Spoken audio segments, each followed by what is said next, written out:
ส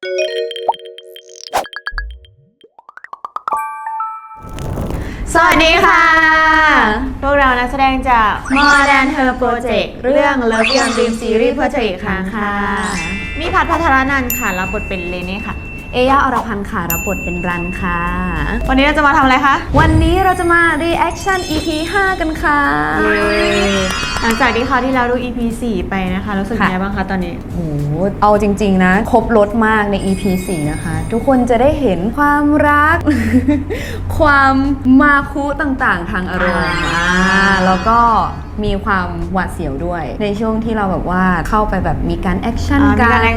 รันก็คือเข้าไปสืบหาความจริงในโกดังสุดท้ายได้มาเจอว่าสุดท้ายเอกสารหายไปแล้วกระโดดน้ำหายไปแล้วใช่แล้วก็พอตอนสุดท้ายก็มีซีนที่แบบว่าทำให้รันเนี่ยได้พูดความในใจกับพี่เลนี่ด้วยเข้าใจกันมากขึ้นแล้วหลังจากที่ไม่ได้เจอกันมานานตั้ง5 ปีใช่ไหมแล้วพอมา EP 4 ทุกอย่างค่อยๆคลี่คลายค่อยๆเข้าใจกันมากขึ้นค่ะหวังว่า EP 5 ที่เราจะดูในวันนี้จะตื่นเต้นกว่าเดิมแล้วเขาจะเลิกทะเลาะกันสักทีหวังว่าอย่างนั้นนะคะขอเป็นกำลังใจให้รันและคุณเลเน่ด้วยนะคะเย้ถ้างั้นเราไปดูกันเลยดีกว่าค่ะเล็บเขาก็ยังอยู่อย่างนั้นเล็บก็ยังสวยอยู่อย่างนั้นสีเดิมตลอดไปไอ้รูปเขาวาดใหม่นะใช่รันเขาเป็นคนชอบวาดรูปนะไหนวาดสิคนม้านินมังกรทุกคนยังจำได้ไหมคะไม่รู้ว่าทุกคนเคยเห็นไหมมาโพนี่ยาวาได้พี่มี่ใช่เป็นของขวัญหลังจากปีใหม่เราไปวาดรูปกันแล้วก็แลกกันเอย่าวาดม้านินมังกรให้ผูกโบด้วยนะผูกโบที่ห่างวะใช่อันนั้นเอย่าอันนี้รันพูดไปแล้วจ้าแล้วก็ทำไปแล้วทำไรอ่ะ I believe แล้วแกแบบทำมาหูมือพี่อุหู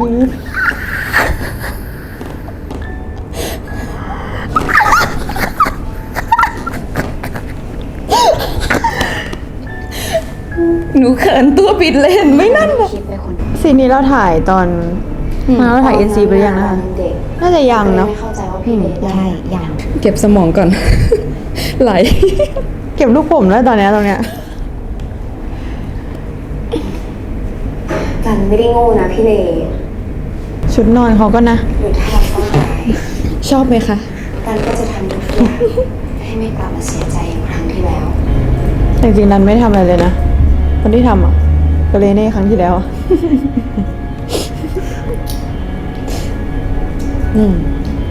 จับสร้อยเหมือนสร้อยเป็นเซฟโซนของเขาเนาะเวลาเขารู้สึกอะไรเขาจะจับที่สร้อยใช่เขาเรามาเพื่อสิ่งนี้นะอ๋อใช่เรามาเพื่อสิ่งนี้ดูชุดดิอันนี้เขาเริ่มแล้วนะเขาเริ่มเดินหน้าวันนี้เรามีเวลาด้วยจีบเห็นทุกที่ทำเป็นแต่เล็กไม่ทำงานมีเวลาแค่นี้ค่ะหมดเวลากาแฟแล้วค่ะเช้านี้มีประชุมบ่ายก็มีประชุมเย็นก็มีประชุมอีกจนฉันเริ่มไม่แน่ใจแล้วว่าใครกันแน่ที่บ้านเลยชอบโดนตีเหมือนกันนะ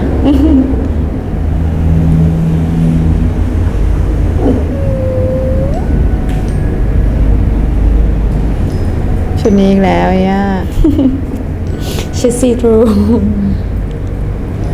วันนี้ยังพอมีเวลาค่ะเรียกฉันว่าพี่เต็มปากเต็มคำเลยนะก็อนุญาตแล้วไหมคะเลยได้ยังมองห่างตาอยู่เนาะยังใช้ห่างตาเขายังมีมาดอยู่แล้วฉันจะเป็นต้องถาม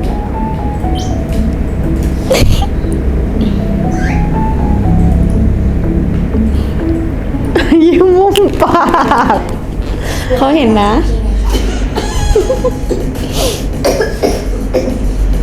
สำนักจริงอันนั้นอะก็พี่เป็นคนบอกเองว่าเราไม่มีสถานะถ้าอย่างนั้นรันขอใช้เวลานี้ในการจีบพี่นะคะ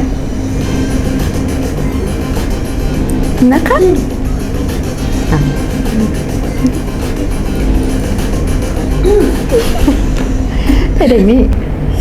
อายแทนของพี่ดี อ๋ออันนี้ เขาบอกว่าอิมโพไว้หน่อย เจ้านายเราทำเป็น ฉากนี้ใช่ไหมเหมือนเขาจะเอากล้องจับไปที่พี่ฟุกกับนาเดีย แล้วเขาบอกว่าทั้งสองอิมโพไว้หน่อย มี่กับเอย่าก็เลยผัดกันป้อนโจ๊กคนละคำคนละคำเราก็มีบอลมาบอกว่ามี่นิ่งหน่อยเราเราอย่าไปป้อนเขาก็เลยต้องเปลี่ยนมันนิ่งๆนั่งกอดอก แล้วก็เอย่าเป็นคนรีแอคแทนตลกอ่ะมีนิ่งหน่อย เนี่ยนี่ อันนี้ แล้วติดสวยไง ติดยิง สั่งสีมาคำคอแล้วปวดคอแทน บอกรอทุกคนไปดูเบื้องหลังเลย ห้องไหนเจ้านาย มาละเข้าหมดทำงานละ That's all for today นวดเห็นไหมเขาส่งสัญญาณว่านวดให้หน่อย ปวดคอแล้ว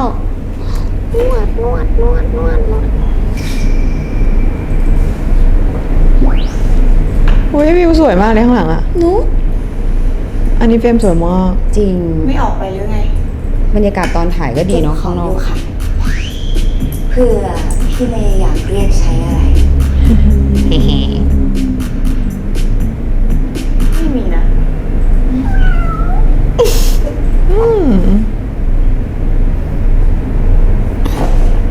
ชอบหลานแล้วเหรอคะ ไม่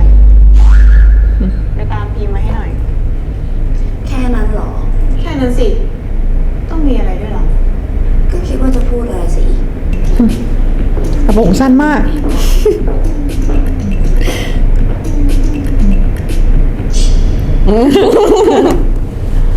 ได้แล้ว แหมทุกคน คุณเลดาลินเขิน นี่ฉากในไพลอต ใช่ไม่เห็นเลยเอาละ1 2 3 เปิดตัวให้ใหญ่ ปัง โอ้ยโอ้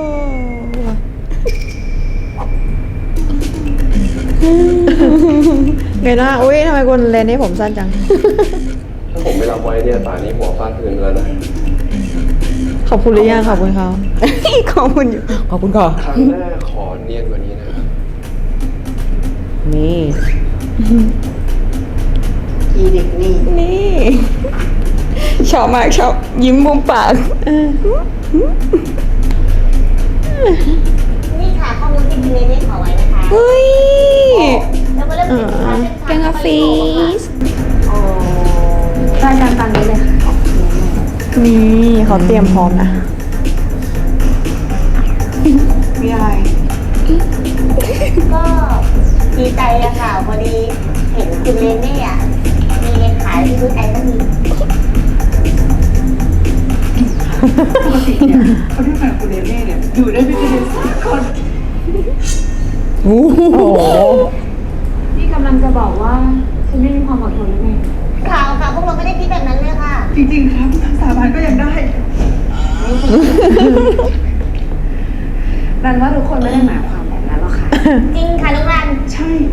แต่คงบอกว่า เอาเป็นตลกอะ พี่เลเอ้ย คุณเลเน่ในฐานะเลขา อลัน ขอกาแฟหน่อย สวยจังคะ นึกว่าจะรับเป็นรันซะอีก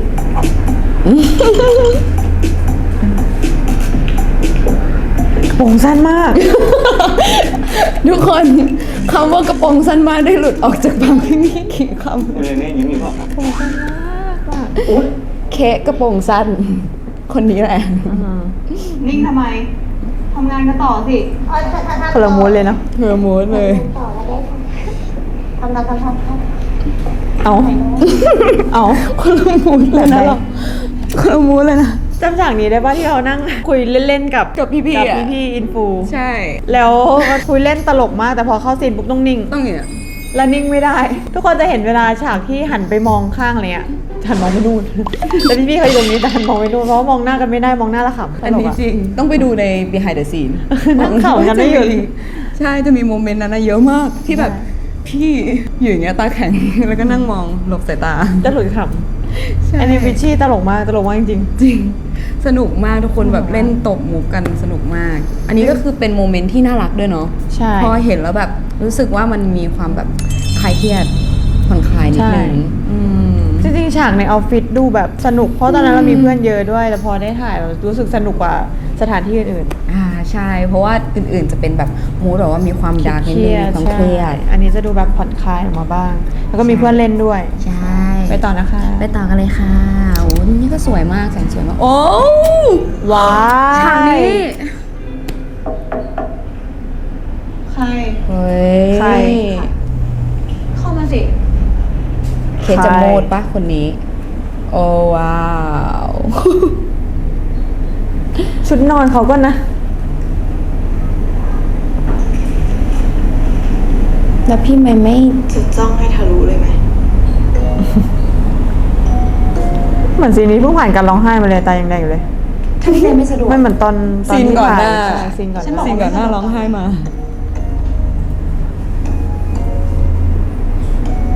ตาตุ๋ยเลย พี่เมย์รอหล่อน ใช่หล่อจัง หึ ฮะ เปียกอ่ะ อันนี้หนาวมากเลยตอนนั้น พรุ่งนี้เราจะไปหาคุณคณินค่ะ เขาเรื่องจริงจัง จะไปทำไม ไม่ต้องทำให้โกรธทุกทีเลยไม่เข้าใจ เราต้องรู้ให้ได้นะคะว่าเขาสงสัยในตัวเราหรือยังรันคิดว่า นั่นก็ ที่ เนอะ เขา อ จ้าย าง กรู้ งาน ไง รันด้วยเงินเดือนสูงขนาดนี้ เดี๋ยว อุ๊บประตูปิดดังอื้อหือจอลายอยู่อ่ะ ไม่จีบต่อแล้วเหรอ นี่พี่เนยกำลังเอาคืนที่รันดื้ออยู่หรือเปล่าคะเนี่ย รู้ตัวได้เหรอว่าตัวเอง ปวดเหตุกุมภาแล้ว ดื้อ แล้วพี่เนยนะคะ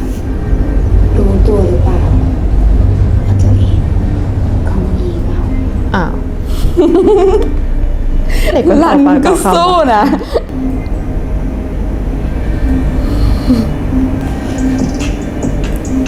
แล้วอยากให้พี่ที่งี่เง่าคนนี้จีบหนูดูบ้างไหมคะหนูรัน หนูหายใจไม่ออกแล้ว ตอนนี้ เลิกจีบแล้วมาใดผมให้หน่อย อันนี้เขาเรียกว่าอะไรเหรอ สวยอ่ะ กัดปากด้วย โอ้โหคุณนะ เรื่องนี้เอยะกัดปากไปกี่รอบ แกล้งกันแน่ๆนิสัยเสียชัดๆเลย อ้าวกี่รอบอะไร กัดปาก ดีนนะ ไม่ใช่คนละมูด นี่ ถูกตาด้วย จะเล่นแบบนี้ใช่ไหม ตาดังดัง แต่ที่ทำปูแต่เมื่อกี้ทำบนมือตัวเองนะ พี่เลยอย่าแกล้งกันแบบนี้ ฉันแกล้งอะไร ก็แกล้งให้อยากแล้วก็ไม่ทำจริงอะ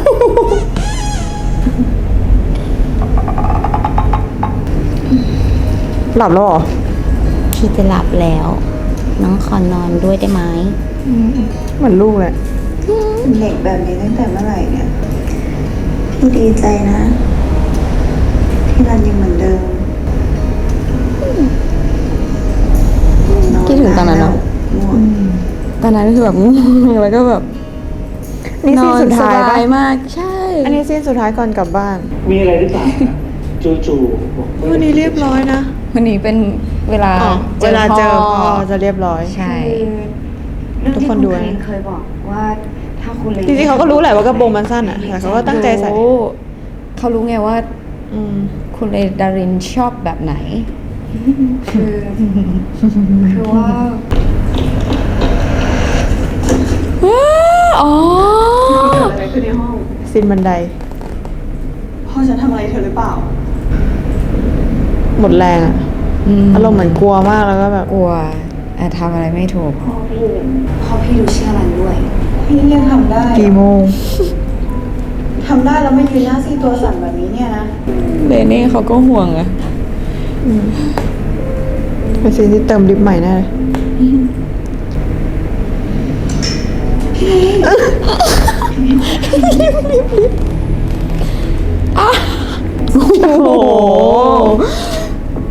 กินลิป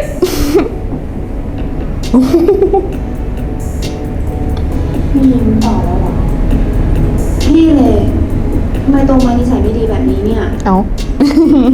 แต่ตัวเองก็ชอบนะ ตัวเองก็โอ้โห พี่แฮกบริษัทใหญ่ๆมาแล้ว ก็ใช่ แต่ตอนนั้นเรา นี่เพื่อนเจน ตอนนี้ไม่ทำเล่าคือเสียงคุกไม่พอ อุ๊ย ไม่ทันอีกเนี่ย แอะใครนะ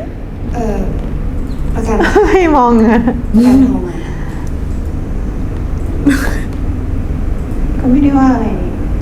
อืม อันนี้คือเขาพูดว่าอะไรรู้ปะคุณเลเน่กำลังมา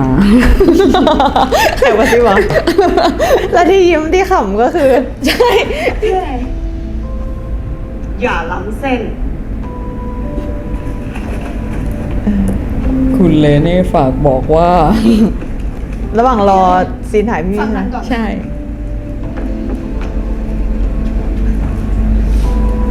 อุ้ย จับยัด ซีนเนี่ยสุดยอด มีอะไรครับเจ้านาย นี่หลับไปกลับเองนะ อะไรวะเนี่ย กลับเองนะฟุ๊ก แล้วอันเนี้ย กลับเองนะพิมพ์ พี่เขาขาซิ่งมากนะเขาพาม้วนวูบกลับบ้านเลยนะ ทำอะไร อิน เราไม่ได้ทำอะไรเลย อิน อยู่ๆพี่เลยเป็นไรเนี่ย พี่ไม่ได้หึง มาถามอีกเหรอว่าเป็นอะไร พี่ไม่ได้หึ เมื่ ง อกี้ฉันเห็นอะไรล่ะ ฉันไม่ได้ตาบอดหูหนวกนะแล้วยังมีหน้ามาบอก ว่าจะจีบฉัน จะกลับมาหาฉัน จนดูไม่ได้แล้วเว้ย ฉันเชื่อทุกอย่างที่เธอพูด คิดว่าพักนี้ฉันไม่รู้หรอ เสียงขำแปลกๆฮะ ไม่อยู่โกหกสารพัดที่ฉันรู้ แลบ ประกันค่ะ ประกันโทรมา ไม่ใช่นะ ไม่ใช่อย่างที่พี่คิด ประกัน แล้ว อะ แบ ไร บไหน ล่ะ ล่ะ ใครจะไปเชื่อ อ๋อ ฉัน มีรถอะเรียกประกัน นะ นะ ตั้งนานแค่จูบกับผู้ชายสักคนสองคน คงแปลว่าไม่มีอะไรสำหรับเธอ แต่สำหรับฉันมันไม่ใช่ ฉันไม่ชอบผู้หญิงล่านที่ อุ๊ย กับไปทั่วพี่เลอย่ามาเรียกฉันแบบ ตบมันเลยตบมันเลย ฉันไม่ใช่พี่เลของเธอ ฉันเป็นคนไม่ดีเฮ้ยไม่ใช่แล้วเล่นแล้วเล่นแล้ว ก็ได้ค่ะ นี่ คุณ นี่ เลเน่ น้องรันเขาเอาคืนเขา ในเมื่อคุณบอกว่าเราไม่ได้เป็นอะไรกัน ร้องไห้แล้ว รันจะไปจูบกับใคร ไปกอดกับใคร หรือไปเอากับใครมันก็ไม่ใช่เรื่องของคุณคุณมีสิทธิ์อะไรมาหึงหวงมีสิทธิ์อะไรมาบอกว่ารันราดคุณเองก็ไม่มีสิทธิ์นั้นเหมือนกับรันที่ไม่มีสิทธิ์เรียกคุณว่าพี่เหมือนกัน โห อยากได้มาก คุณนึกว่าจะตบเมื่อกี้ ติดบ้าติดบออะไรนั่นน่ะ ได้แล้วเราตั้งสถานะกัน คู่นอน เอาไม่ได้ ถ้าไม่เอา ก็ใส่หัวไปจากชีวิตฉัน ออกไป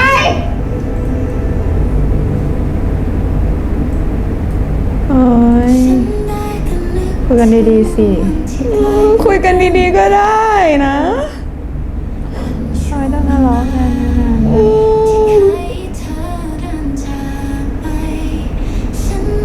้คุยกันดีๆก่อน กลับไป ไม่ได้หรอ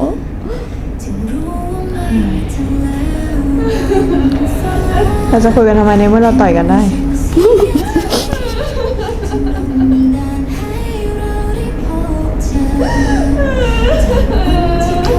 เป็นเคสที่ร้องไห้น่าสงสารที่สุด อันนี้ร้องไห้แบบ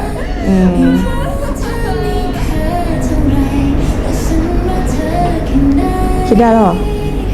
อันนี้เว้ยนึกถึงแบบความรู้สึกตอนนั้นที่แบบ โอ้โห จับอย่างนี้เลยคุยกันดีๆจี อะไรอะ เนี่ยแอบฟังว่าแอบดูปะ เอาหัวหน้าผากพิงกับประตูแบบ อ๋อแบบ อุ้ยขอรีแคปซีนเมื่อกี้หน่อย โอ้โห คือเอาจริง ๆ มันยาวมากแบบซีนนี้คือเหตุการณ์มันแบบปึ้ง มาเลยอ่ะ ใช่ซีนนั้น ใช่ไหม เหนื่อยมากจำได้ว่าใช้พลังไปเยอะมากอะ ใช่ เพราะว่าเราลองทุกเวย์เลยว่าเวย์ไหนที่แบบโกรธไปไหมนะ อันนี้แบบเบาไปไหมนะ เบาไปไหม พี่เขาได้เลือกเวย์นี้ ใช่ค่ะ แล้วก็รู้สึกว่าแบบเอาจริงๆตั้งแต่ฉากก่อนหน้านี้ด้วยนะ คือมันเป็นการ drive อารมณ์อะ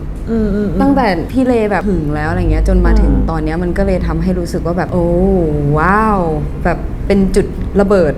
ของความรู้สึกของทั้งคู่อะไรเงี้ยตอนที่เล่นก็รู้สึกว่าแค่รู้สึกว่าแบบโฟล์นะคือมันเข้า ปะทะกัน ใช่มันปะทะกันจริง ๆ แบบเข้าถึงตัวละครจริง ๆ แบบเข้าใจจริง ๆ ว่าแบบพี่เลรู้สึกแบบนี้รันรู้สึกแบบนี้ตอนนั้นเขาเสียใจอะไรเงี้ยแต่ว่าตอนนั้นอะที่ย่าร้องไห้ใช่ไหมคะซีนนั้นยาก เพราะว่าย่ารู้สึกว่าแบบว่าพอมันแบบเป็นความรู้สึกนั้นก็จริง แต่ว่าพอต้องเดินเข้าไปในห้องแล้วแบบเก็บความรู้สึกเอาไว้อะเพื่อที่จะปล่อยออกมาอีกอะไรเงี้ยก็เลยแบบมีตัวช่วยก็คือพี่เมย์ช่วยบิวด้วย อันนี้ ก่ ร้ ห อง นั้น ไห้ก่อนที่จะทะเลาะกันปะ ใช่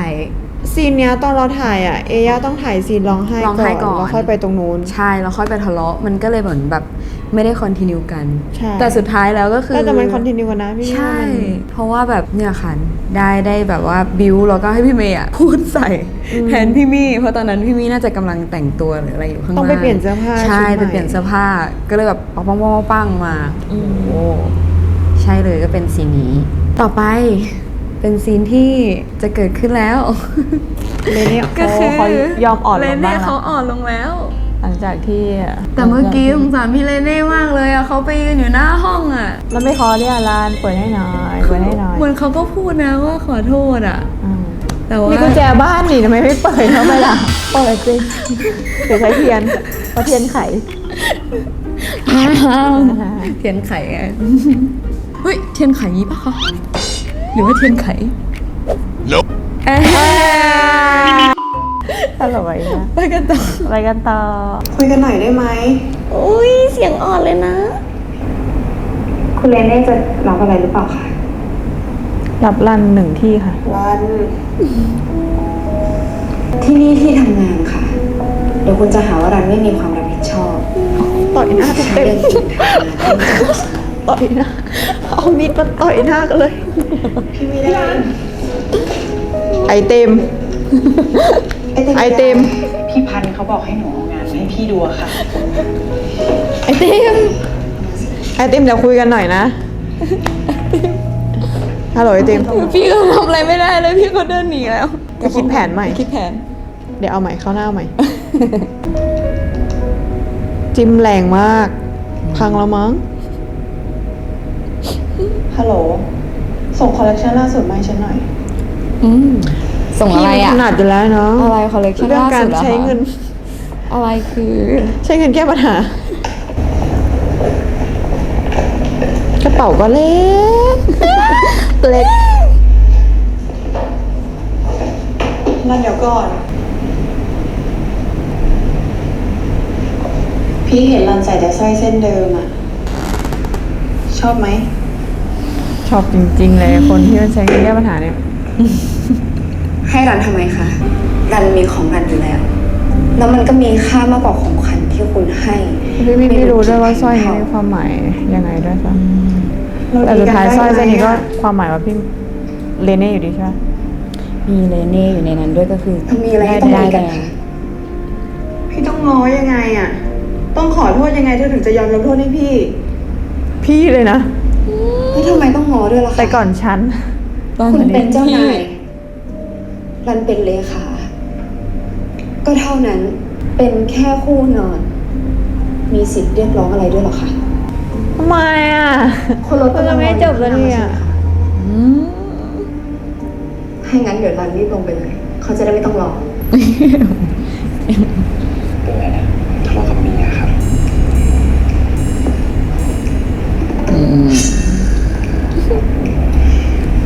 ไม่เอานะ พิมพ์หาใครอะ เลิกโกรธกันได้ ยั แล้ ง ว ไม่หารัน พิมพ์ ไอ้ หา บอ ใคร กอยู่แล้วไม่ใช่ ส่งสติ๊กเกอร์หมาไปเห็นปะ คุณไม่เข้าใจผิดกัน พี่หารัน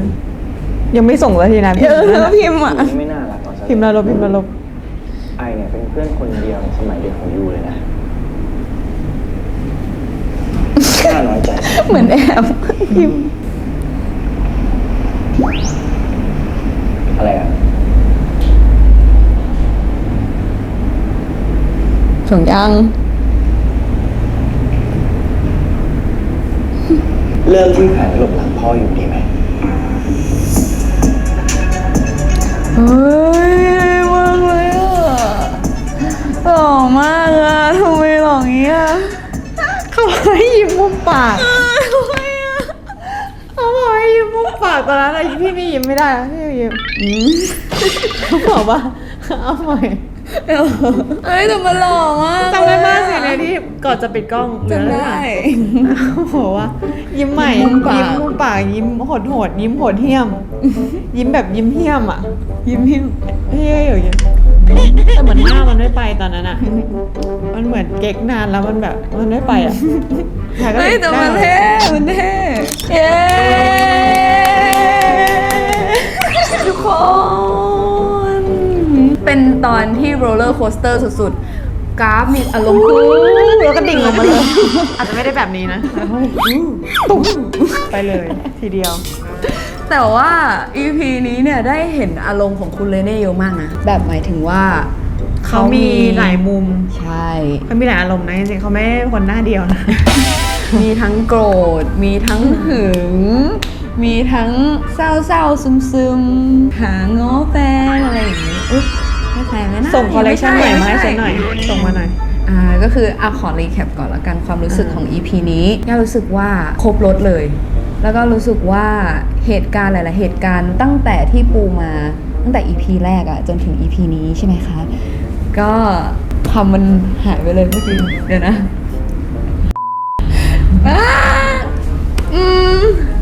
ก็มันก็ ช่วยด้วย อะไรตั้งใจฟังอยู่ ก็พี่อะก็ ตั้งใจฟังอยู่ตั้งใจฟังอยู่ ขอรวบรวมสติแบบ5 4 3 2 ก็จาก EP 4แล้วกันใกล้ๆสุดก็คือเราเข้าใจกันแล้วใช่ไหมพอมาถึง ใช่ ตอนเนี้ยเปิดมาปุ๊บรันก็เดินหน้าที่จะจีบคุเลเน่เลย ใช่ แต่ไปๆมาๆก็กลับกลายเป็นว่ามีเหตุการณ์หลายเหตุการณ์เนี่ยที่ทำให้เราทั้งสองคน กลับมาเป็นเหมือนเดิมอีก ก แล้ ลับ ว มาเป็นเหมือนเดิมก็คือทำให้พี่เลเข้าใจผิดสุดท้ายพี่เลเขาก็มาง้อเรา แล้วก็มีแบบเหตุการณ์ก็คือแบบทั้งออฟฟิศที่เป็นบรรยากาศที่แบบว่าทำให้มีความ ให้ แบบ สนุกขึ้นมา สนุกขึ้นมาเป็นสีสันขึ้นมาอะไรเงี้ย โดยรวมแล้วรู้สึกว่าแบบดีใจมากที่ได้ดู EP นี้แบบเป็นเวอร์ชั่นที่แบบว่าได้เห็นแบบเต็มๆแล้วอะประมาณนี้ที่ งั้นขอพูดเสริมจากเอย่า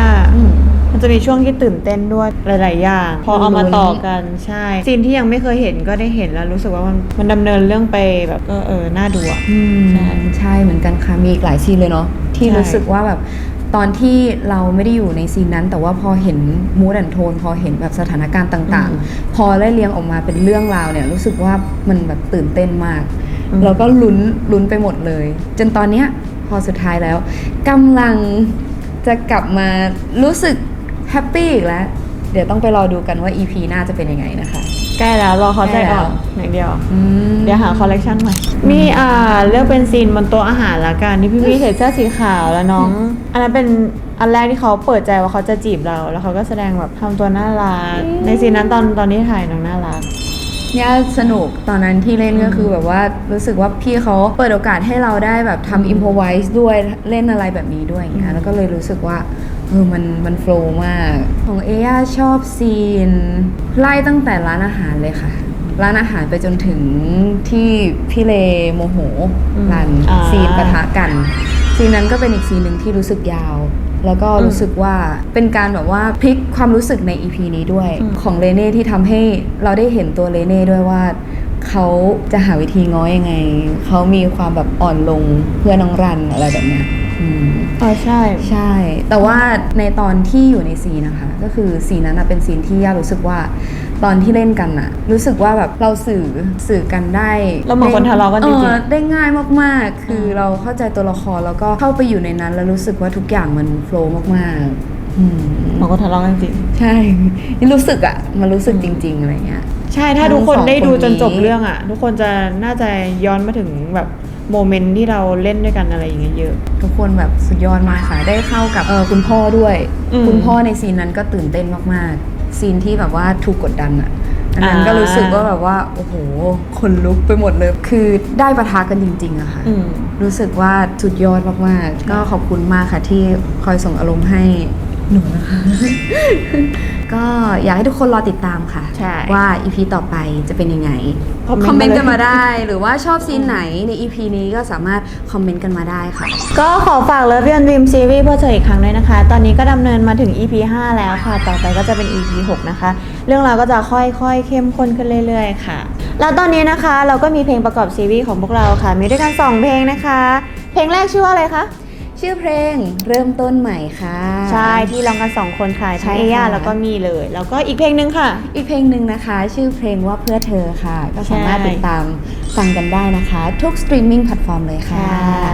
ค่ะสามารถติดตาม Love Beyond Dream Series เพื่อเธออีกครั้งของพวกเรานะคะ ได้ทาง YouTube มี MY Official ทุกวันพุธเวลา 2 ทุ่มตรงค่ะ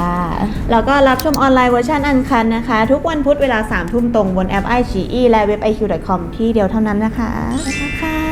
ฝากติดตามด้วยนะคะ บ๊ายบาย EP 6 เจอกันค่ะ เจอกันครับ